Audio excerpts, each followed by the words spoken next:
This is what you want. This is what you get. This is what you You have located GeekFest Rants, the entertainment podcast for genre geeks like you.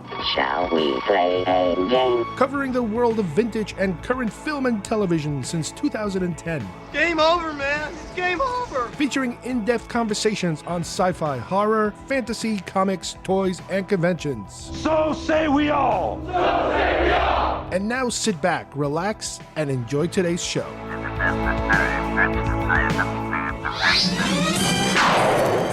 Thundarr the Barbarian. The year 1994. From out of space comes a runaway planet, hurtling between the Earth and the Moon, unleashing cosmic destruction.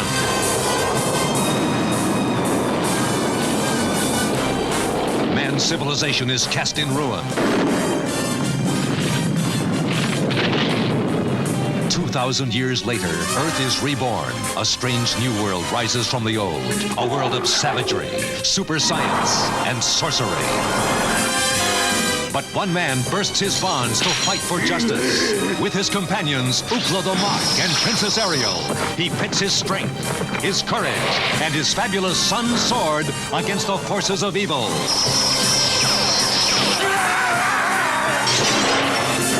He is Thundarr the Barbarian.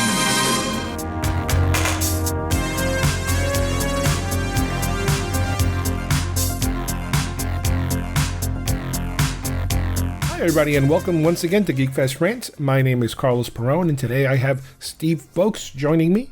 We are going to take a look at something that we kind of both grown up with during different years, and that is Saturday morning cartoons, something that was very important, for us at an earlier age, but now practically does not exist anymore. We're going to try to talk about some of our favorite shows and some of the other shows that would sometimes show up, and including the reason or the background story of how animated shows in general were allowed to be played, during certain hours of the day for a certain amount of time, and including which content they were allowed to have, due to government regulations. So let's get started with Saturday morning cartoons. Television is not the truth. Television is an amusement park. Television is a circus, a carnival, a traveling troupe of acrobats, storytellers, dancers, singers, jugglers, sideshow freaks, lion tamers, and football players. We're in the boredom-killing business. All right, I'm here with Steve once again, and today's topic is 80s Saturday morning cartoons, which is something that Steve suggested that I can't believe in like over 400 episodes, we've never actually hit this head on. We never hit the entire Saturday morning world that we both experienced, possibly most likely at different lifetimes. Mine, we're going to talk about some of our more memorable ones, our favorite ones, but my range is more in the, I would say, 80s. From 1980, all the way to probably 89, the entire 80s. But your range is what? More 90s, early 2000s? Yeah, cartoons in general, not Saturday morning cartoons. I definitely watched a lot of the 80s cartoons as well. But for Saturday morning, those Saturday morning cartoons, when you're, grab that cereal bowl, mine is going to be probably mid 90s, I'd say, mid 90s to late 90s. Now, but how old were you when you first caught on to the fact that this thing exists, that you can go to Saturday morning? It's probably with my sister, so probably I want to say, I had to maybe 6, 7. Wow. See, you're lucky because you were born here, so you had them here all along. I came here when I was 9, so to me it was like, what the hell is this? It was like all of a sudden this input of information. Number one, and I don't know if I ever mentioned this with you, I hadn't seen color TV until I got here in 1979. So the fact that I'm going from black and white TV to color, it's like, this is like going to the movies. For me, it was like, holy, I would watch anything because it would blow me away.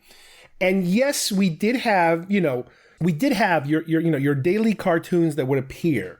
And while we're not going to dive deep into them today, your Hanna-Barberas, your Tom and Jerry's, your Bugs Bunny, your basic food groups, if you will, of cartoons that have been around for a long time, and that they were on reruns, and they're still on reruns. Your Flintstones, all that older stuff was always there.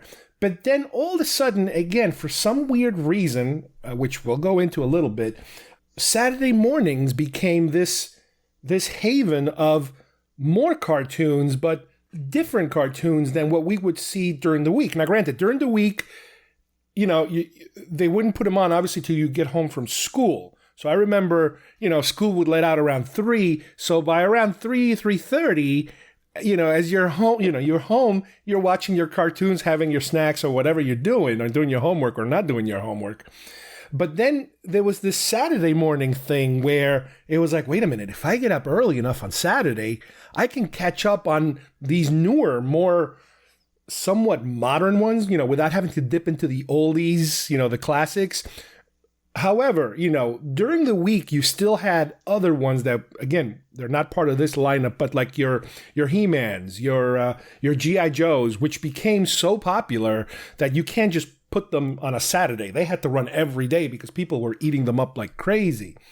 But I remember, getting up early on Saturdays just to watch what it was, and to the point where it's like, well, hold on a second. If I get up at 6 in the morning, well, what if I get up at 5 in the morning? And I remember at those times, they would have like David and Goliath, and it was like stop motion animation, a dog and a kid and their adventures, but it was very religious too. So it was like, well, I can appreciate the kiddiness and the animation, but it's like, why do they have to give me this religious story too at the same time? It's like, I don't know, wait another half hour, and then that's when you would jump into this kind of stuff. All these crazy. I mean, go. You could start with your first one. You can go right ahead. Oh well, no. Just to piggyback off what you're saying. Yeah, it was definitely. I mean, what's funny is, we're coming at this from two different, two different age groups here, but we're both experiencing the same thing. It's just 2 different eras. Yeah, but we still experience the same thing. I think that's really awesome. And I remember I would sneak out because I didn't want to make a lot of noise. I didn't want to wake my parents. So it's like, you turn on the TV really low and you hope you're not waking anyone up. well, for us, we had our TV room was right next to our parents' bedroom, so we had like sneak. So we had to sneak past it, get in past it, and then turn the TV on. Oh man! Then turn the TV on real low. So it was great. But so just a few of the ones that I remember from myself. So now, and also looking at this list, a lot of these I remember watching. But these are older cartoons, so they must have had maybe played a few of these, as on what do you call it, rerun, I guess. So the first one I wanted to bring up was, and this is probably one of my favorites, and this I know for a fact was not just regulated to Saturday mornings; it was on the weekends. But it was so impactful for me, and I think to everyone that it was huge. That I think I wanted to actually bring it up, and that's Teenage Mutant Ninja Turtles. To this day, I think the Ninja Turtles belongs with He-Man and G.I. Joe in terms of how incredibly popular it was. Yeah, definitely. And this, it started from a comic book, actually, the black and white comic book, and to see, at the time I had no knowledge of this, but this, looking back on it, to see how it evolved from this very dark and monotone colored comic book. It was pretty violent. So, what we got on screen, which is like sort of like the de facto standard of Turtles, with all the bright colored headbands and, eating pizza and all that. I was, as a kid, like, that's all. I loved Donatello, the opening theme song, it was for a teenage, not even a teenage, like for an adolescent kid, a boy at that age, it was so ingrained that, Turtles was like the coolest thing ever. I remember, how popular it was. I can't really remember if it might have been a little after my time, after my, craziness with morning cartoons. But yeah, I do remember that. Even, to this day, you can find merchandise left and right. Yeah. And it doesn't necessarily have to be like some kind of a retro or vintage, money grab. It's legitimate merchandise that people still want. It hasn't kind of gone away. I recently bought. I finally completed I bought the figure arts, which is like a slightly more expensive line of figures of the Turtles. And I recently got Raphael, and I got all 4 of them. So yeah, it's still out there. Still.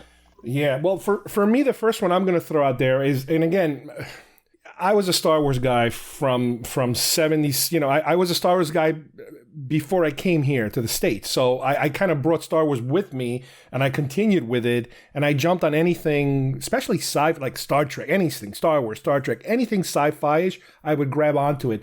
And there was a show called Thundarr the Barbarian, which is a futuristic kind of dystopian show that had a guy with like a light sword or a power sword and this giant kind of like a monster monkey looking thing as his sidekick, you know, like the Chewbacca type, and a princess that would have certain powers. And it was futuristic but dystopian at the same time. And it kind of, and it was really cool. And I'm kind of surprised they never actually tried to adapt it to live action or the screen, because it was a very memorable show. Again, this is one of these type of items that nowadays, you know, as a retro thing, they are creating toys for this now as a retro thing. It never stayed. I don't remember how many seasons it lasted, but it was like cool sci-fi animation. Yeah, and looking back on it, it did remind me a lot of like a He-Man style style Yeah, artwork. very very muscular characters. Yeah, I remember seeing this later on, much later on, but only like in passing. I never had like the memory of me actually watching it as it was on. But I remember looking back later on it, and in fact, and when I did see this for the first time, I thought it was like a Master of the Universe spinoff from it. So. Yeah, it was pretty interesting. The other thing to keep in mind is that for you it might have been different, but for me, this is a period, especially the early 80s, where I didn't have a VCR. VCRs were very expensive. They were coming on, but the price was very high, and every year the prices would lower and lower and lower. I didn't get a VCR, I think, until around 1984 or 85. So the first half of the 80s, I'm watching all this live, and if I miss an episode, you know, you kind of miss. If there's a story being told in order, you kind of miss certain episodes. You're kind of screwed. But most of these are never meant to be in that manner. Most of these are supposed to be the type of thing where you jump in at any point. But that's definitely one that I remember that I to this day that it's like, oh, that was a cool show. I'm sure it's available on Netflix or something. Right now. And actually, what you were saying with the VCR, that I think was like sort of the intention of why they like all the episodes were all, and not just for this. I mean, for everything, it had to be sort of like so self-contained, because you know you never know when someone else. We didn't have this access to just going back and binging. That concept didn't exist yet. So. Oh no, that not yet. I mean, the closest we got in the 80s, I think like maybe in the late 80s, was something like Columbia House selling you videotapes of a series of, you know, season 1 of Star Trek on Columbia House. You know, forget going this deep in the well to trying to grab some of these shows. No way. You saw them once and that's it. You know, there was no YouTube back then. There's no way. You had to wait probably another 15, 20 years to be able to go in a library and grab all this stuff. Oh yeah, so the next one I wanted to bring up was one that I watched so much, and I don't. Well, it's Muppet Babies, but it was okay. And I can't explain. Well, I guess I can, but it was such a unique show because each episode, you know, the Muppets would be going on these, you know, crazy adventures. Obviously, it was all like in their imagination. So when I was young, and they had 2 episodes that were based on Star Wars. No, of course, had to bring it back to Star Wars somehow, and I knew of Star Wars, but I wasn't as big into it back then. So you know, that came later, obviously, but. I don't know for sure, but I could maybe make the connection that maybe this show actually got me into, you know, really hunting down and finding more into Star Wars. I could definitely make that connection. Wow.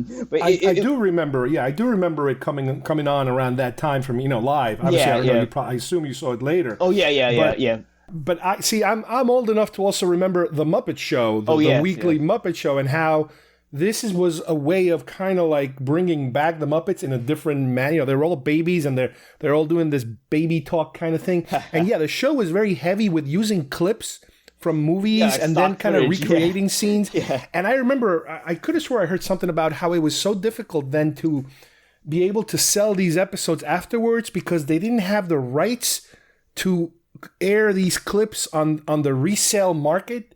It's one of these things, like some TV shows where they air music, like Miami Vice, they have music, popular music of the time to air, but then when you have the video rights, they never cleared them for video rights. So I think the Muppet Babies had a similar problem where it was either, I think it was clips, video clips of movies that they had problems getting the rights to resell them as DVDs or VHS or whatever. Oh, it's interesting. Yeah, you're right. They did use a lot of clips. There's a lot of like, especially even in the opening screen. There was like a lot of like clips from like movies and stuff. But with like the Muppet Babies like superimposed onto the clip itself. Yeah, you're right though. They did use a lot. And back then they weren't Disney. Obviously, back then they were I guess Jim Henson Productions or something. Yep. Exactly. I remember at the end you would have like the Jim Henson like logo show up at the end. Yep. Well, my next one is Dungeons and Dragons, which, as you guys know, I was into D&D back then. Hey, I still am. And capitalizing on that fad of the time, because the 80s was when it kind of blew up, and they tried to squash it at the same time. They did put out a show that was, it was the TV version, the animated version of it. It was very kid friendly. You had these characters that were. Yeah, they were, you had a magic user and like a warrior and this and a little, but these were kids that apparently were like from modern times who got sucked into the game and they became these characters. So they still have the personalities of whatever it is that they were in the real world. One was kind of like a jerk and the other one was, the strong athlete and the little kid and this, but they did mix it up with creepy bad guys that I think were pretty exclusive. I think most of the characters were pretty exclusive to the show. It was just the theme. It was Dungeons and Dragons, but I don't think they were directly associated with the games. Really? But I don't know how they used the name because I don't think we ever really saw, if I remember right, actual characters from the games that would show up in the show. Well, I know they had like...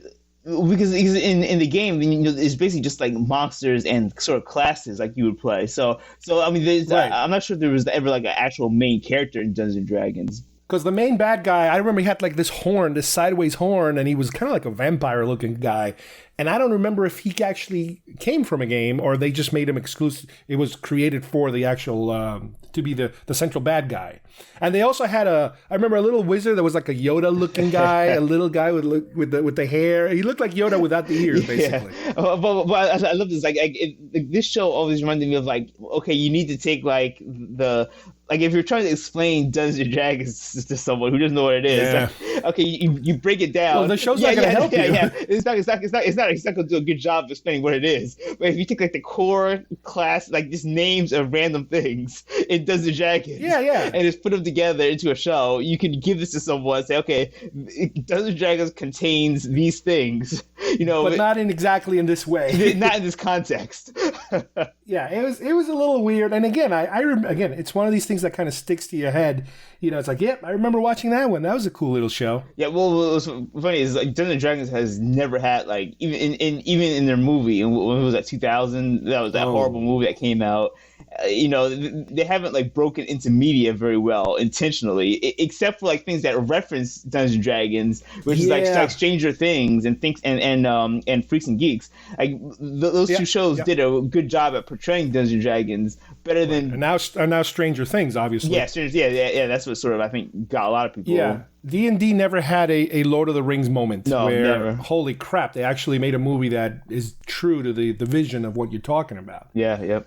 Yeah, but so my next pick is I'm going to save the big one for last, but but this one is a pick that I would really I love this show, but I think I was a little too late on the train when it came out, so I only saw like sort of random episodes. Okay, but it was and I'm going to group them together because there's two shows, but it's just there's no point in really splitting them up. But it's the '90s Spider-Man and the 90s X-Men. And both of these shows, like I think I was like just too late in catching them on like Saturday mornings when I started watching. But they were pretty impactful, and I'll speak not just for me, but for a lot of people of my age, that these are probably sort of like the quintessential, I guess maybe besides Superman, the Superman cartoon, but these two were pretty much like sort of like the de facto standard when it came to the superhero shows on Fox. And even the theme songs are still very well recognized for both of them. And it was the first time we got to see like sort of like a definitive, okay, this is Spider-Man from start to finish, and the same thing for X-Men. Like it gave like the base team, and it actually, and both series actually had, and nothing like we have today where it's like continued stories, but they actually had small little mini arcs, like 2 or 3 episode continuations of, from a previous episode. I'm not sure if you watch these or not, but they're on Disney Plus now, and I'm like trying to go back and watch a few of them. No, I never jumped on that particular wave of Spider-Man X-Men shows. Was this also around right before the beginning of the Sam Raimi Spider-Man films? This was quite a while before. Way before that. Yeah.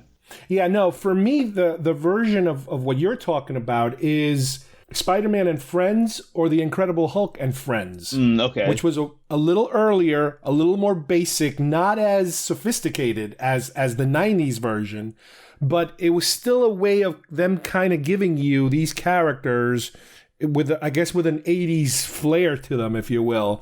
Not the animation isn't as good, but to me it looked more like what I would consider to be a comic book version of it. Right. And every now and then, I think you would have these crossover characters coming up. I mean, traditional bad guys would pop up in here, and even newer good. I think I'm not sure. I'm not sure the Fantastic Four were part of this at one point, but yeah, I remember those were some of the ones that I would definitely follow around. Again, related to what you're talking about. Right, and it's actually sort of a good point that you brought up, is because the Spider-Man and X-Men cartoons, while looking back now at them, since they appeared, a lot of comic books sort of adapted to appear to look like that type of style of art. But at the time, it didn't actually look like a comic book, actually. It looked more like a modern animation.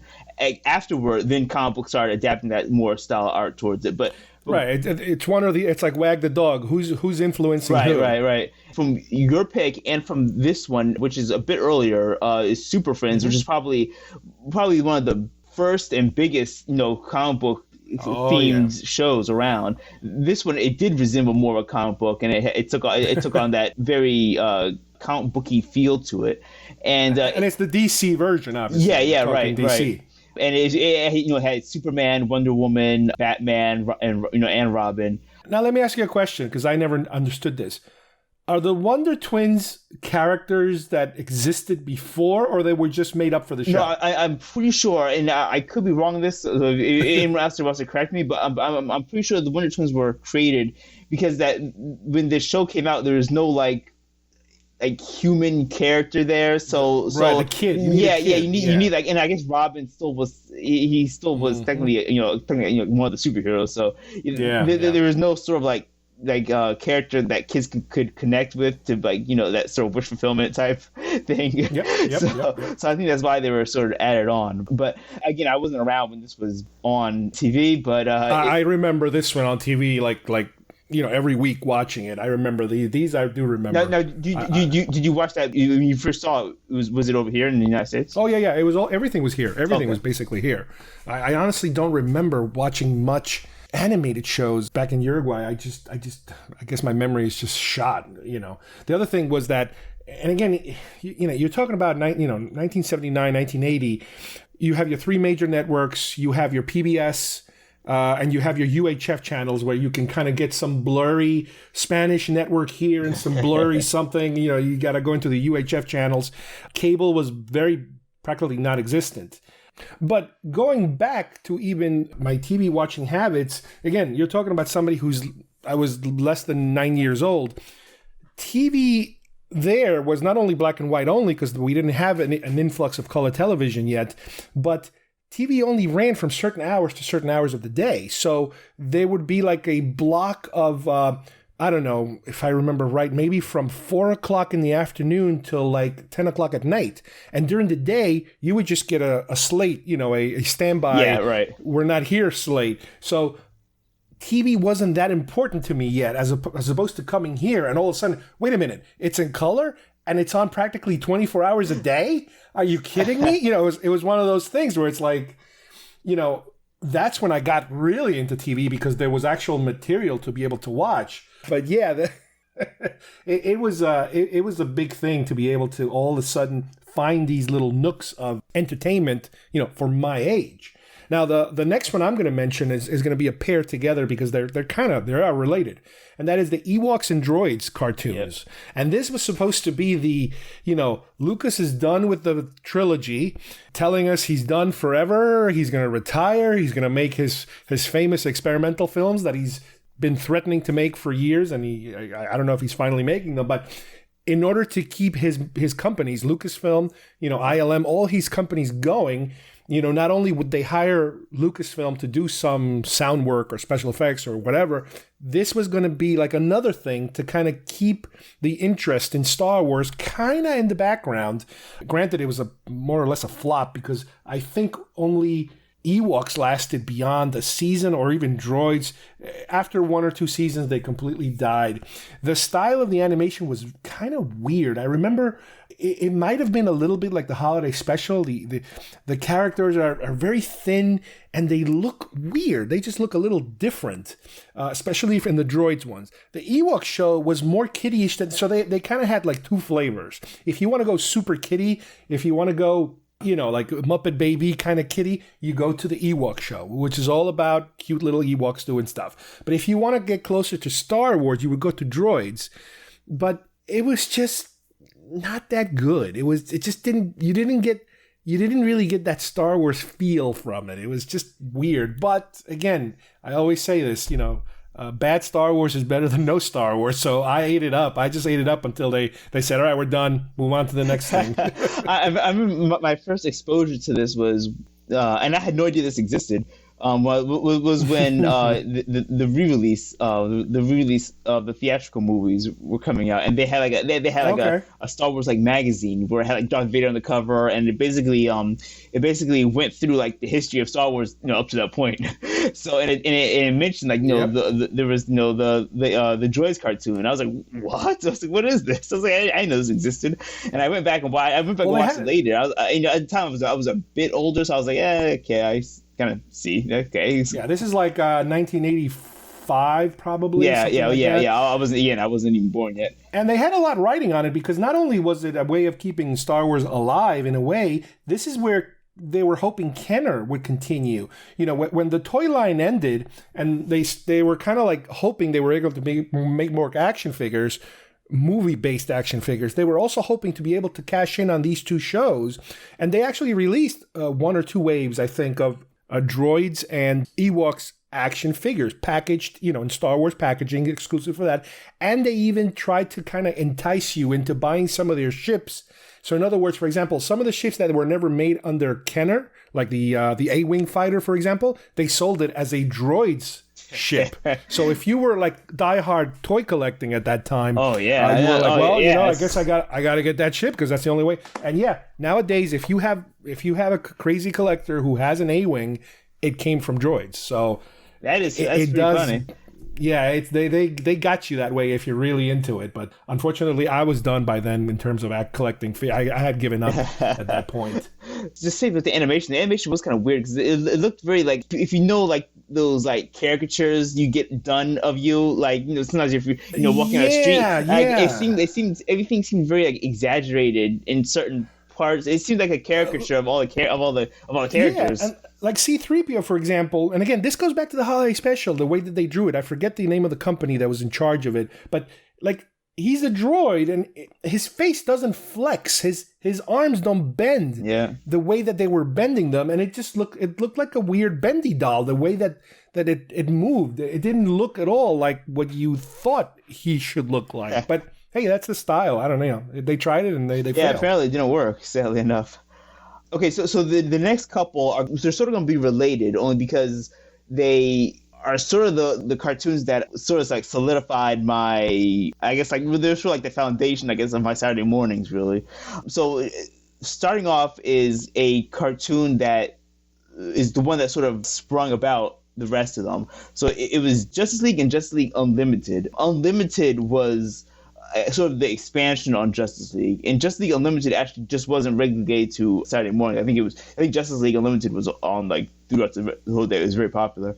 But Justice League was, it was the sort of ground rock of the beginning of it continued on from the Batman animated series and from the Superman animated series.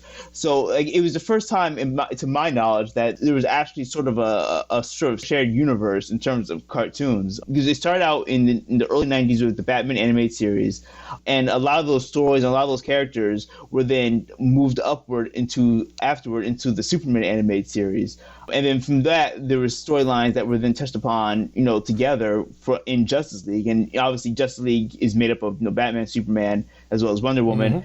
And so it was a very popular show, actually. It was actually one of the first shows that actually had like all this like connective tissue from these other shows, and it pulled in storylines that were set up back in the Batman anime series in the early 90s. So the creator, Bruce Timm, is sort of now like, it's sort of called the quote-unquote Timmverse of animated series, because all of his stuff has this sort of same time frame around it. Yeah. So it sets up two other shows that I'll mention later on down the line that spawned actually from Justice League. So, and it gets toward the end of Justice League Unlimited, it got into sort of like a lot of like time travel stuff. So there's shows and things that sort of sprung off from this. It had like the storylines were always done in like these 2 or 3 segment arcs. So if you were to watch one episode, the next week you would get the second part of it, and it would have like these 2 or 3 story arcs that last throughout the whole season, and it was really, really fun to watch. And especially going toward the end, it got really epic, and a lot of things were like thrown in. So this is one of my favorite of the cartoons. Yeah, I didn't follow any of those at that point. I was already on my way to something else. The closest thing I've gotten to anything close to Justice League, I guess, would be whenever they would show you the Hall of Justice on Super Friends, and it was like, oh, that's the Hall of Justice. It's like, I know that building. That's very familiar looking. But yeah, I mean, like you said, I understand how it grew. It just mushroomed into so many other properties, kind of putting them all under one umbrella. Now, my next one, let me just throw another weird one. There was actually a Godzilla cartoon, and it was either Godzilla or Godzilla and Godzuki, which was supposed to be his kind of like his, I don't know if his son or his nephew or his whatever. So it was like, mean Godzilla coming around, blowing things up, the bad guys. But obviously, because it's a Saturday morning cartoon, there would be these kids who would have adventures. And then when they would get in trouble, they would call Godzilla for help. But they also had this little tiny dinosaur with wings, like a dragon with wings, who was always kind of like not good enough to be Godzilla. It was so ridiculous. And I honestly, I have a friend who's a super Godzilla fan, like a Japan only Godzilla fan. I don't think he's very fond of this version of the Americanized Godzilla, because it is so kiddie-ish and so child friendly. He doesn't destroy too many things. Obviously, nobody gets killed, because as we know, he throws like a light temper tantrum. Right. He'll push a ship over, but no one drowns or explodes or anything like that. But it was so obvious that they were kind of trying to get you to focus more on the cute little dragon than on the big guy, because obviously the show could end at any moment, because all they gotta do is call the big guy, and the big guy will just okay, that's it, you lose, you win, everybody go, show's over. So they obviously you can't have them show up too many times, but that was such a weird show that it's like, I used to watch that. I remember. And it was weird. And the weirdest thing, again, and we can't go into this, but a lot of these shows, their opening theme songs with Godzilla was like, oh, Godzilla's coming, very classic, and then the music would change to like little bells, and we go, ding, ding, ding, ding, and Godzuki. And it's like, what the hell is that? And it's like, oh, it's a kid's show. It's like, and just to remind people, there was 2 Godzilla cartoons. There was one from '78, but then there was the newer one for in I think 1998 or 1999 for forget it. It's much different. For the one that was based on the American movie. Oh the Dean Devlin, the Emmerich movie, yeah. Which is another thing that my friend really absolutely despises. Oh no, I'm pretty sure a lot of people do. I don't think too many people look back on that movie and with fond memories. So my next one is also a continuation of what I just spoke about. Was it was a cartoon called Zeta Project, and it was a spin-off of Batman Beyond, which was a spin-off of Justice League. So you have these multiple shows that are like, and like I said, the Justice League is what sort of started all this, and then it sprung off all these other side projects. So the Batman Beyond show was set in the far future where Batman retires and he takes on this new person. Terry McGinnis comes in and becomes Batman.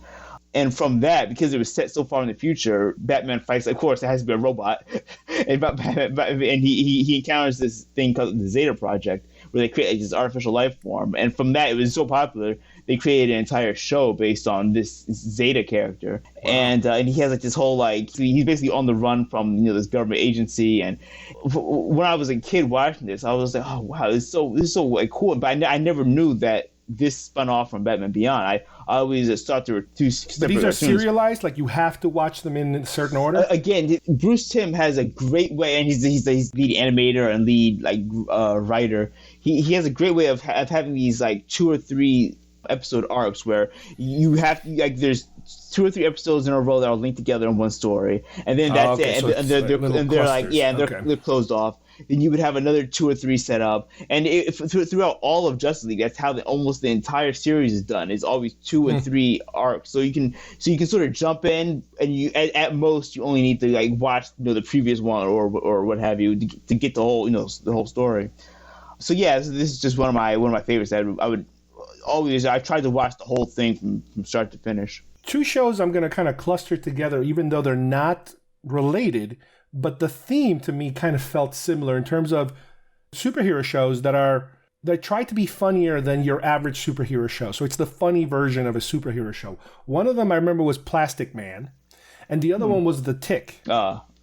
Plastic Man, I don't know if you're familiar. He's kind of like a Dr. Richards, from the Fantastic Four. He can stretch and do all kinds of stuff like that, and it was very silly. It was funny. I mean, it was comedic.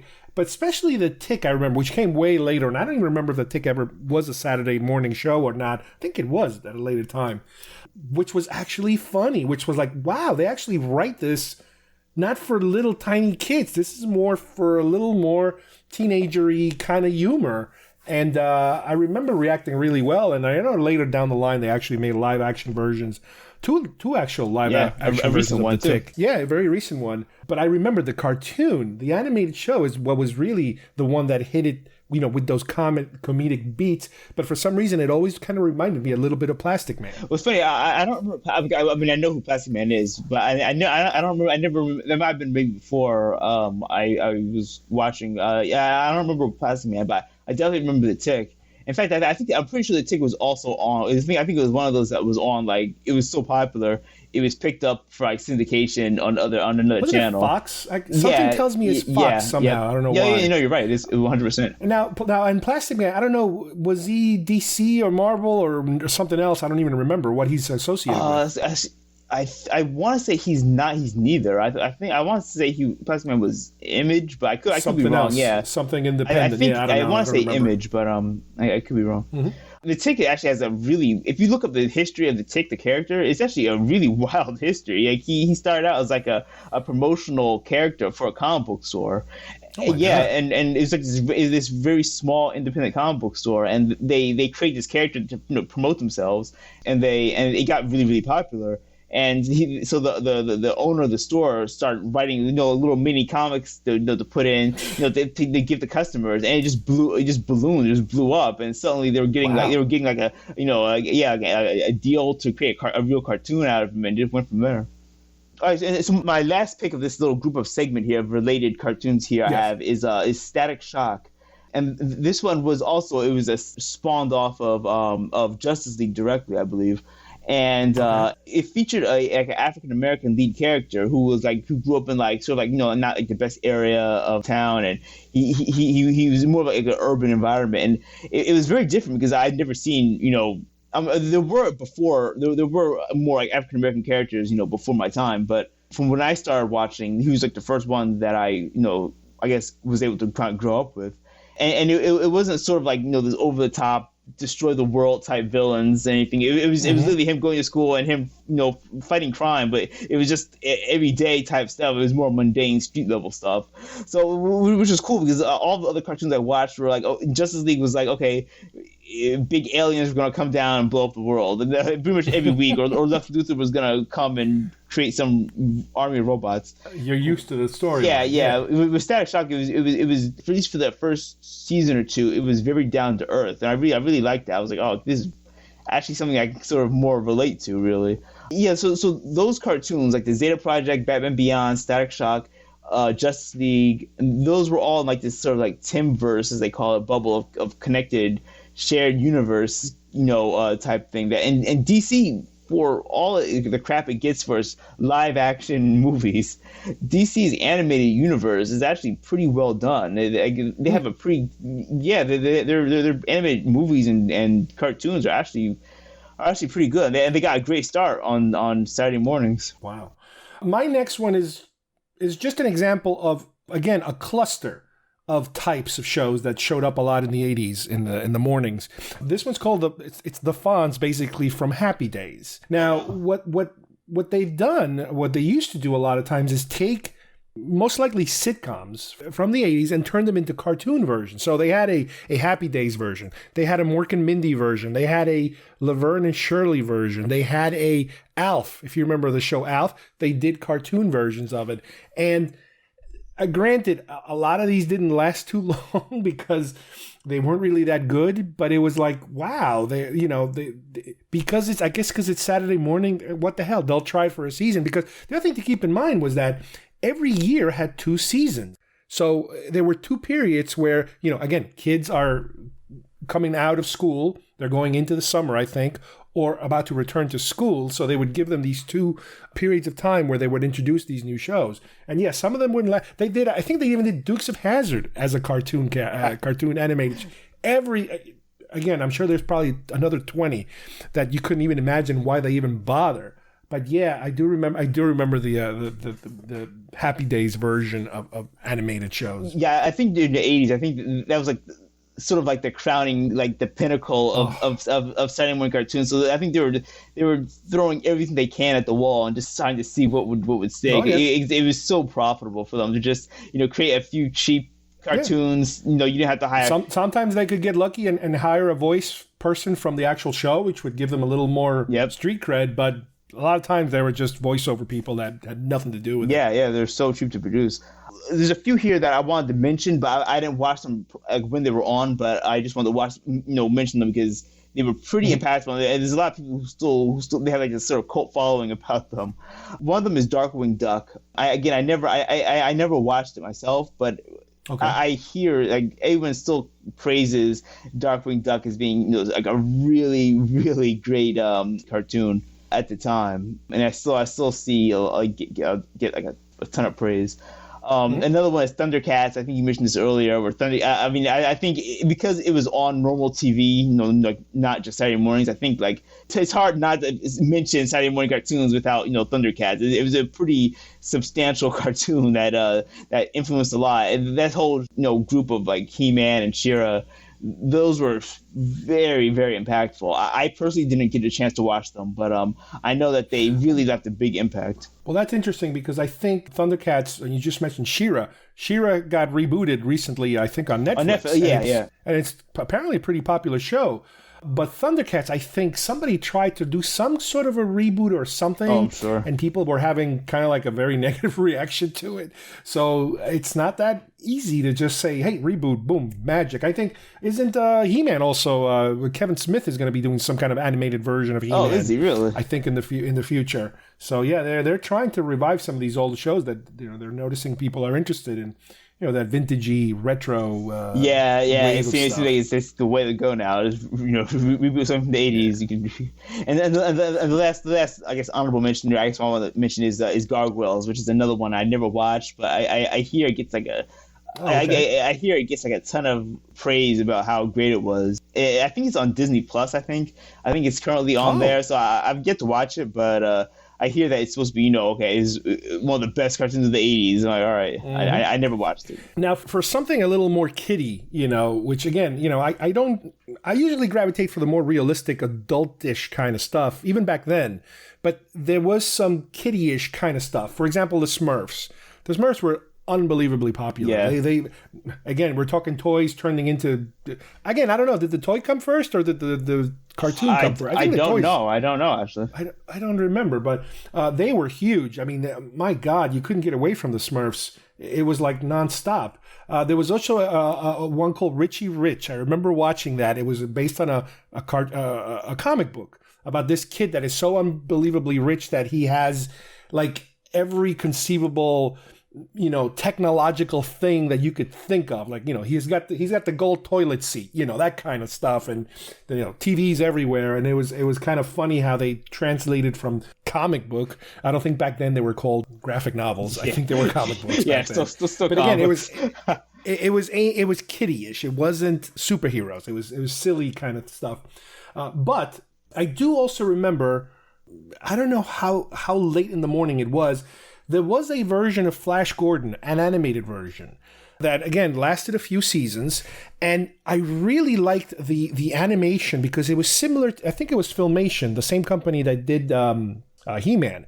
And they used a lot of that technique of, I think, using actors to do motion and then rotoscoping the animation on top of the actor so that the animation looks like it's an actor. The movements, the way that things move looks very realistic. However, one of the downfalls of Filmation was also that they had to reuse so many scenes just by changing one thing on them because it would take so long to animate. Expensive. In order to save money, you would see the like you could see He-Man and he's running from left to right.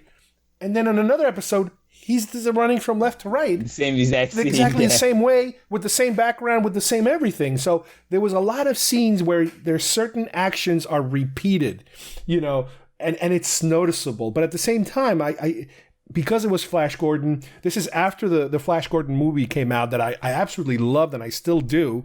It was like, wow, that's the closest thing to being able to see Flash Gordon in an animated setting without, going back to the original, newspaper comics and that sort of thing. That's my, I don't remember that, but the reuse of the scenes is sort of a big thing that was in a lot of 80s cartoons, but because unfortunately, I guess the budget wasn't really the best for a lot of these, especially like the lesser known ones. Or you would see a lot of times you would see like a frozen image of a character and only his arm would move. Yeah, right. And you're like, what's going on here? Why is only... And his arm would be like a slightly different color than the rest of his chest. And you're like, oh, I get it, because that's the only thing they could afford to move. And you're like, what? Cut corners somehow.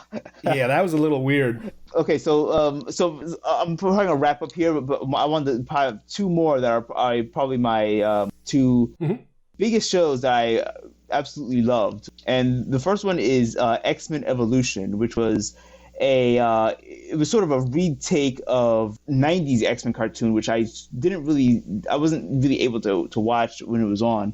But X-Men Evolution was a series that was sort of a redefinition, I guess, of how a lot of people viewed X-Men. All of the characters were a lot younger. They were all still in like school. It was basically all of the X-Men that were basically aged down to like more of like a teenage years, and they were introduced into Xavier's school. So it was literally like a high school basically with superpowers. It was like Rogue and Cyclops. Like Cyclops was dating Jean, and Wolverine was the only one who was like in his he was still in his 40s, I guess, or however old he normally is. But everyone else was he's always older. Than he's always old apparently. But it was a really cool series because it was like this fresh take on X-Men, and it gave it sort of like a clean slate, and we got to see how the characters got their powers, and it was one of those series where like it was basically from the start. So you see introduction of like Sabretooth and Toad and all of like the main characters that we know, but just from a slightly newer, fresher point of view. And it ran for like 3 or 4 seasons. It was by the end, like how a lot of these cartoons go, like a lot of them start out as like, sort of simple stories, one shots and everything. But by the time they get to their later seasons, they sort of mature with their audience, so they can introduce a lot more of like these bigger themes and longer scopes and episodes. And the animation was really great on this. Well, from what I remember for the time, the animation was it was very, very, very slick looking. All right, I got a couple more, and I'm trying to wrap it up because, I mean, we could talk about this for hours. It's too many. Again, on the sci-fi fantasy side, not non-comic book superhero, there was a show called Black Star also, which was kind of like, again, sword and fantasy and not exactly Conan-ish, but kind of sci-fi fantasy where he had this sword, I think that the bad guy had one half and he had the other half. So I guess you could say it's a little He-Man-ish in terms of them both having the two sides of that same sword. And I think he rode around on like a dragon type of thing. Yeah. Again, I don't remember it too well, but I do remember it's one of the things where it's like, if it would be on, you'd be like, oh, that's interesting. I want to watch that. The other one I want to mention, again, this is also a cluster of shows. There were a lot of shows based on video games back then. And I remember there was a Pac-Man show. There was a Q*bert show. I think there might have been a Miss Pac-Man show. And there was a show called Dragon's Lair. If you don't remember, again, going back to the D&D theme, this was a video game that was really revolutionary for its time because it actually used Laserdisc technology, because it was kind of like the create your own adventure type of thing where you're playing on an arcade game, in the arcade or wherever, but you're not watching computer images, you're watching video. So depending on what you decide to do, they would play a scene of what your character does depending on what you chose. So you're talking a lot about different options. Now granted, because the technology was kind of old at its infancy, if you will, it would take time for things to happen. So there would be this huge delay. Yeah. And the other thing was that it was like an expensive, I think it was like 50 cents or 75 or $1 even to play it because, whoa, this is like the latest technology. This won't be just a quarter. And it was awkward and it was, glitchy, but it was like, wow, this is just something completely different. It looked amazing. It just didn't work right, when you tried playing it. And then they adapted it into a TV show, which is like an animated show, which like, oh, wow, that's cool. I'd rather watch the animated show than try to play the game. Yeah, I was about to say that, like, because it looked like the game. I would rather watch the cartoon so I can see it all play out all at once. So you don't have to stop every 2 seconds because the decision has to be made and you have to press the button and the thing, sorry, you're dead, blah, blah, blah, blah. It's like, which it's funny because in a way, which has been tried, and you think about it, you think of the history of D&D, it's like, everybody through the 70s, through the 80s kept saying to themselves, we have computers. Why can't D&D be something with a computer so that you can see your options and you can see the results of your decisions right away? But it never was able to get to that point. I mean, now video games, forget it. Video games, there's just another medium of entertainment. But back then, we all thought that that's what video games should be, to be able to make those quick decisions. Yeah. And being shown to you. This game was like, even today, looking back on it, it looks, dated now, but it's at least for me, when I first saw this, it was like, whoa. It was Laserdisc. It was actual Laserdisc technology years before 10, 15 years before Laserdisc were actually popular. Yeah, I don't want to undersell this. It was literally like watching like an animated, hand-drawn cartoon. Yeah. So, but it looked nothing like video games. It was a cartoon. Yeah, and I remember, can't even remember because I wasn't around at the time when it first came about. But even for me, years and years later, when I first encountered it, it was revolutionary for me. So I can't imagine what it would be like for a kid growing up with it. Yeah, you can go to YouTube and you can actually watch gameplay scenes and how good it looked. Yeah. But again, it was so awkward to play. Yeah, it was so hard. Yep. Now, my question is, did the cartoon, I'm wondering if the cartoon followed the exact story of the game. I'm not sure. I'm not sure if it was actually, or if the cartoon was maybe like a continuation of the game or something.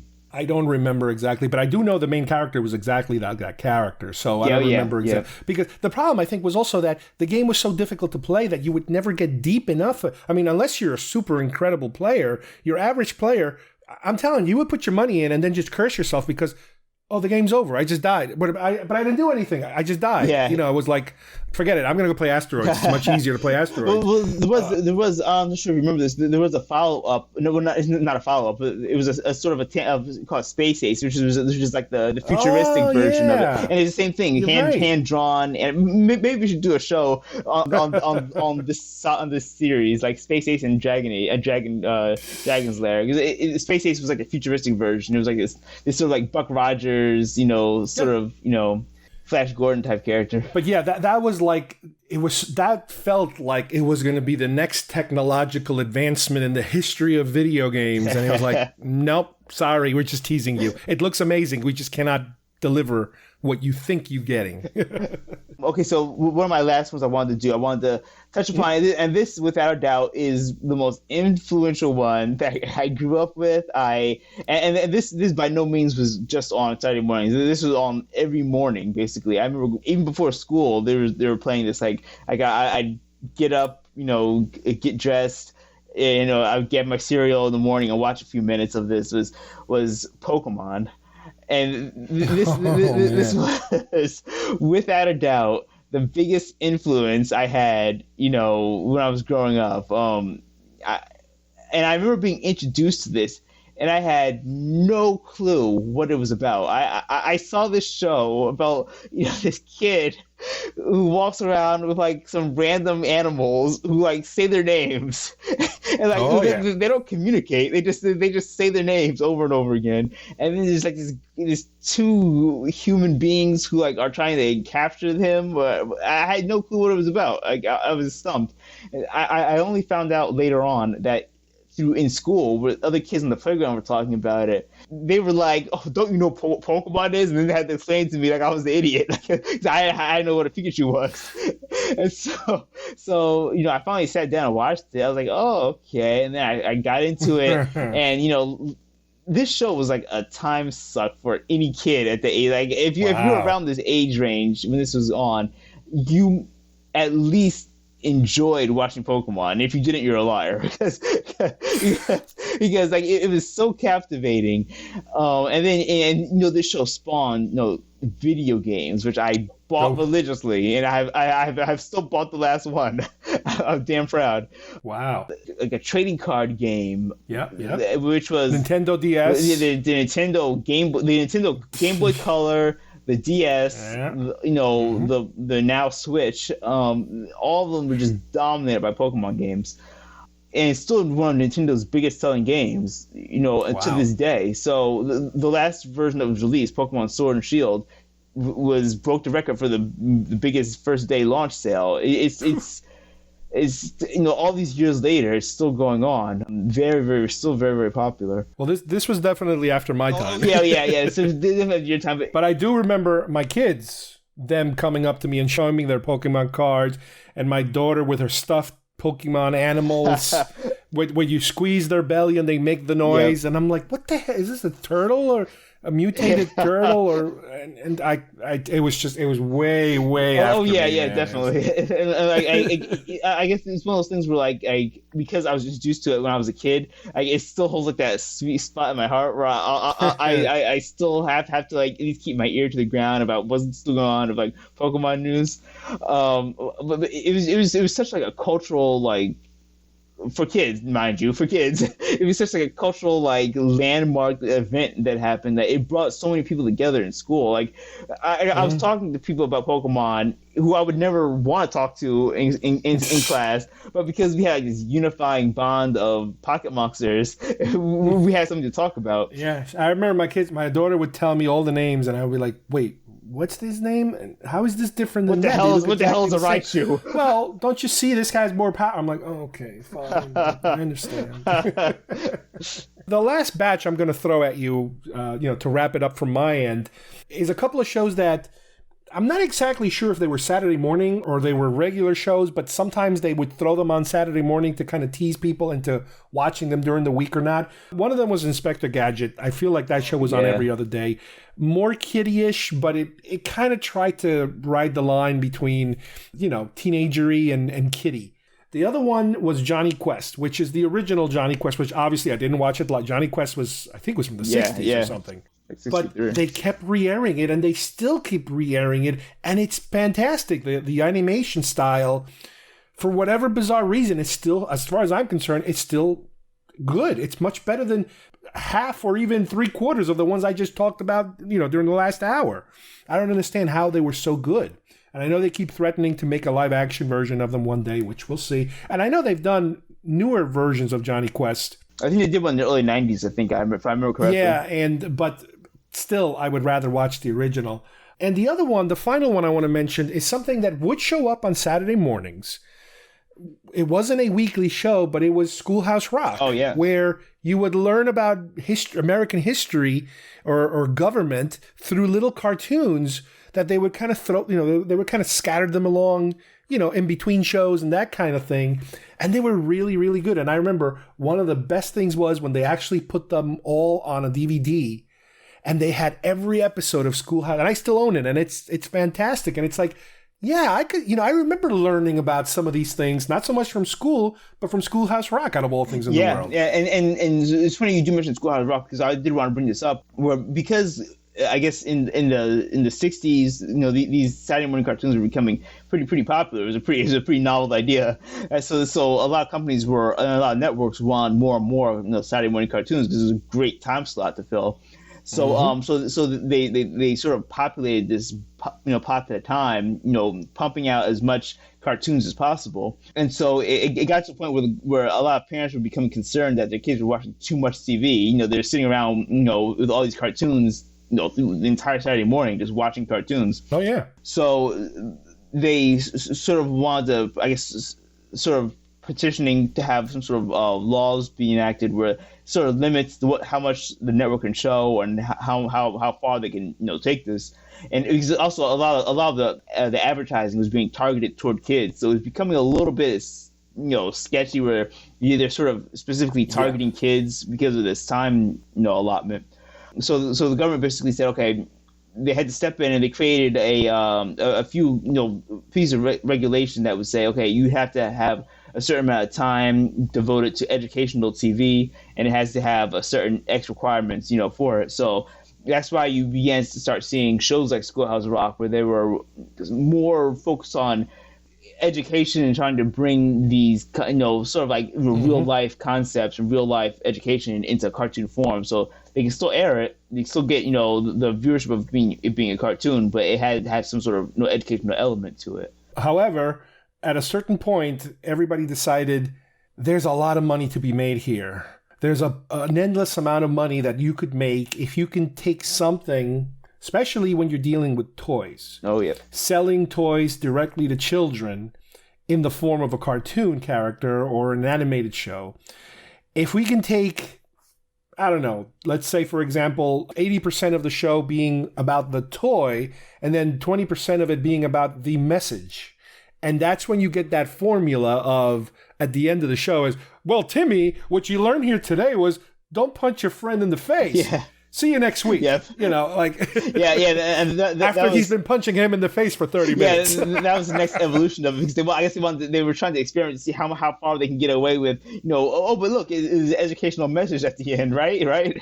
But meanwhile, slapping as much, action and a lot of the cartoons, especially in the 80s, where they were sort of like very well disguised toy placement vehicles, basically. So this is a whole other show we could be doing. Yeah, because, definitely. Think about this. Rambo had a cartoon. Yep. Rambo, an R-rated film about war, basically, got turned into a cartoon. Chuck Norris got a cartoon.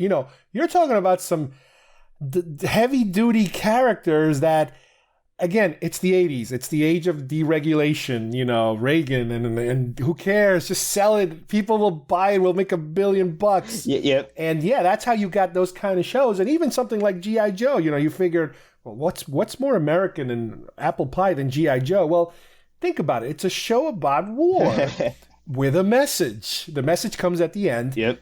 But the show is also selling you the toys.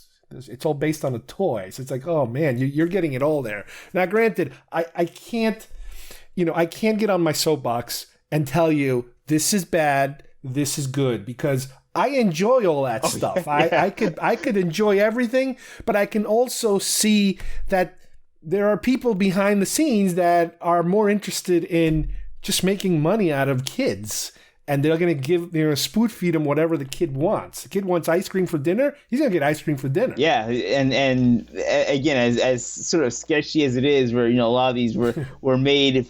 A lot of cartoons were also basically made to, and you'll see things introduced into cartoons that would miraculously appear on store shelves, conveniently around the same time.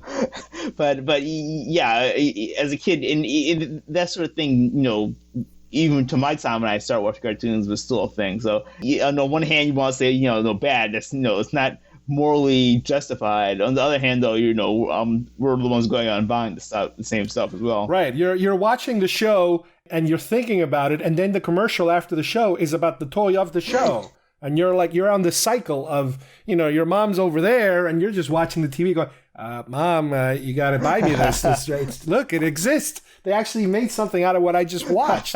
And we fell for it. And I mean, again, it's a tough one. It's a real tough one to really be judgmental about it, especially at our age. Let me ask you. I guess nowadays, it's like the internet or smartphones. Yeah. We're having that same discussion now of kids with their, buried themselves on a smartphone. Right. And it's funny you mentioned that as well, is because we do notice now that Saturday morning cartoons pretty much have vanished. They're not gone. They're not exactly around as they were. So, and a lot of people speculate, okay, so what happened? Why was this mass exodus out of this existence? It was cable. And it was cable. It was home video games because now kids had. Yep. Video games. Video games took a chunk out of the toy market. Exactly, because a lot of people. Well, okay, we can't. Why would we advertise to this group of kids who may or may not watch, who can turn the channel, or we can create, toys and things like this from video games and have them have their eyeballs on that, which is they're more locked in. So I think that was a big thing. I think that was a massive, especially that whole Super Nintendo Genesis era of video games was pretty much devastating for cartoons. And then later on, the internet came about, and kids just weren't. They didn't have that same draw to kind of sit down and watch a cartoon, this dedicated time frame, especially when you have now the ability to have a VCR, and they became more venerable. Well, that's the whole thing. You're talking about the 80s was the beginning of that whole home video market that started with VCRs, then DVDs, cable. Now you got streaming. You don't need to wait till Saturday to watch this. You just punch it up. Nowadays, forget it. But even through the 90s, VCRs were still kind of chugging along. And through the late 90s, it was the beginning of DVRs. Mm-hmm. I remember I had one called a replay unit, which is, again, it was like a TiVo. Remember, if you guys remember TiVo? All of a sudden, it's a digital recorder for video. And it's like, wait a minute, I can record 5 things at the same time? That kind of stuff? Yeah, forget it. Just go to cable and just... Now forget it. Now everything is on demand. Everything is on instant or free access, free on demand, streaming on the internet. You can get anything you can think of. You can think of it, and it's there. And if you're half competent with a computer, anything you want is there. So I think it was sort of just one thing after the other, one blow basically after the other. The video games, the streaming services, the being able to record it, the instant gratification of what's going on, something now we have Netflix and Hulu, and right now Hulu, if I go on, I can find another cartoon actually I forgot to mention was Garfield and Friends. That was another big one. Yeah. My sister and I loved watching Garfield and Friends and U.S. Acres. They were always put together. But it's not like cartoons died. I mean, they're still around. Netflix has original programming. Or rebooted things. They're not just airing old reruns. I mean, you can find the old reruns. You can find that stuff, but people are still producing this stuff. It's ridiculous. Yeah. That's a big difference. Yeah, cartoons themselves are not dying. They're still, and animated shows, they're still going on strong. But just and there's more for adults than ever before. It used to be just kids. Now there's, I would imagine, at least a quarter, maybe more, of animated shows are made for The Simpsons, well, I don't know if they make The Simpsons, but Family Guy and anything McFarlane, all the Seth MacFarlane stuff. a lot of adultish kind of stuff. Yeah, Comedy Central has made a big like the Rick and Morty.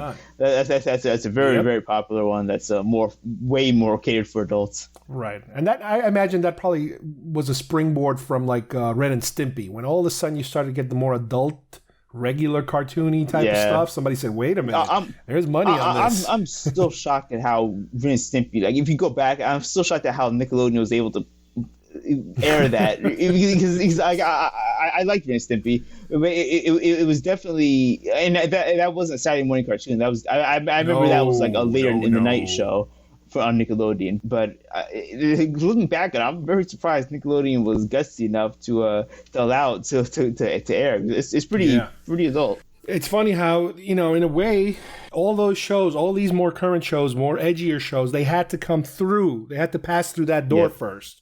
That's that regular weekly kid show at 3 to 4 o'clock or 5 o'clock. And before that, the Saturday morning block that we just talked about, that every network show had it. And I think I mentioned this once before. I used to love the preview show because every season they would have a preview show for all the new shows the network was having. They would do an exclusive preview show just for the animated shows. And I was like, oh my God, this is wonderful. I can see there's a Mr. T animated show coming. Oh my God, that's unbelievable.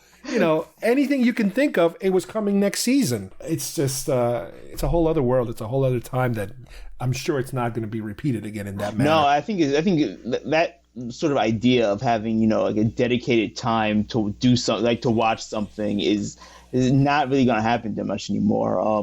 And even not even just like for cartoons. I think even for normal like live action shows, we still have like Mandalorian. We still have a lot of shows that follow that weekly format of release one.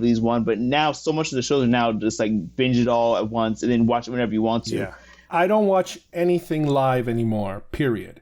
It's hard to even find stuff that comes on just at a certain time. Yeah, not only do I not watch any live shows anymore, I honestly don't think I watch almost any network shows anymore. I think 75 or 80% of my stuff now comes from Netflix or cable or the computer, quote unquote. Yeah, the only thing I still watch on network TV is Doctor Who, and I technically watched that through the BBC. Yeah, I was gonna say that's not network. The BBC America or BBC is not regular television. Yeah, I guess. It's cable. I watched it. Yeah, really. You're right. Yep. If I think of NBC, CBS, and ABC, I just cannot think right now of any shows that I'm following. I can't. I've never thought I'd see this. Listen, I used to buy the TV Guide in the fall, and they had the preview issue, and I would highlight the shows I was planning on watching, and I would have that list. And it was like, okay, here we go. It's September whatever, and it's like,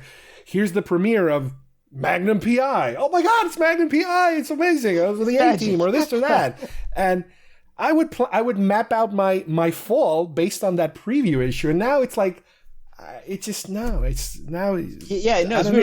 Even from my age, I remember as a kid, we would get like the little like small TV guide. Like they were always like the little mini size TV guide. You get like, that's what I grew up with, not the big ones. The big ones came later. It's still like, it's so puzzling if you think about like we would go food shopping and my grandmother would pick up the TV guide you had to, and if you didn't get it, man, would I be pissed off. I'd be like, it's Friday. What do you do? How are we supposed to get through this week without a TV guide? What's wrong with you people? It sounds so bizarre when you think about it. But I remember each issue. I don't remember each issue, but I remember like they would have like the covers of what was hot this week coming up, and my sister and I, we would love watching the X-Files, and they would have we had a few of them that had X-Files stuff on it. We'd go through it and like make sure we knew when the new one was coming out. Wow. All right. Yeah. It's a whole other world. And again, you got to explain it to your kids because they're like, what are you talking about? What's wrong with you? Why do you say those things? Even for me, a lot of kids, they don't have no idea what a TV guide would be used for. You say TV guide, they think, well, yeah, you press the guide button on the remote and it tells you No, that's not a TV guide. That's different. Oh, man. Well, listen, thanks for, first of all, for suggesting this topic because, man, did this bring me back to to the early 80s and my TV watching madness that has developed during the last 40 years. Yeah, I think we can actually go on, but there's probably more cartoons that were definitely just glossing over. Again, these are just the big memorable ones that we could think of. But thank you again, Steve. Yeah, no problem, Carlos, and thanks everyone for listening. All right, I hope you guys enjoyed today's show. I'd like to thank Steve Folks, as usual, for coming in and helping me out and coming up with this fantastic subject. Man, did we go through memory lane here with all of these shows. Man, there were so many of them. The good thing is that you can probably watch a lot of these on many, many streaming services or YouTube. They're all out there. And hard to believe there was a time where we would be chasing these shows down at a certain time of the day, on a certain day of the week. But yet, do they bring back good memories? So, on behalf of everybody here, thanks for listening, and we'll see you soon here at GeekFest Rants. Bye-bye, everybody.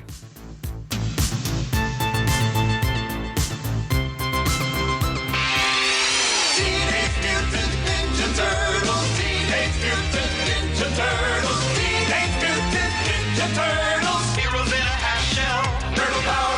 They're the world's most fearsome fighting team. We're really hip. Ninja Turtles. They're heroes in the half shell, and they're green. Hey, get a grip. When the evil Shredder attacks, these turtle boys don't cut them no slack. Teenage Mutant Ninja Turtles. Teenage Mutant Ninja Turtles. Splinter taught them to be ninja teens. He's a radical rat. Leonardo leads Donatello does machines. That's a fact, Jack. Raphael is cool but rude. Give me a break. Michelangelo is a party dude. Teenage Mutant Ninja Turtles. Teenage Mutant Ninja Turtles. Teenage Mutant Ninja Turtles. Heroes in a half shell. Turtle power.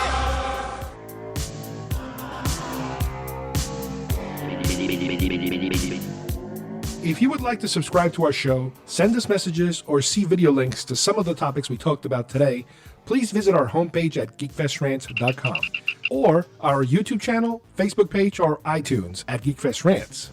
I don't know what we're yelling about! GeekFest Rants is produced by Carlos Perone, copyright 2020.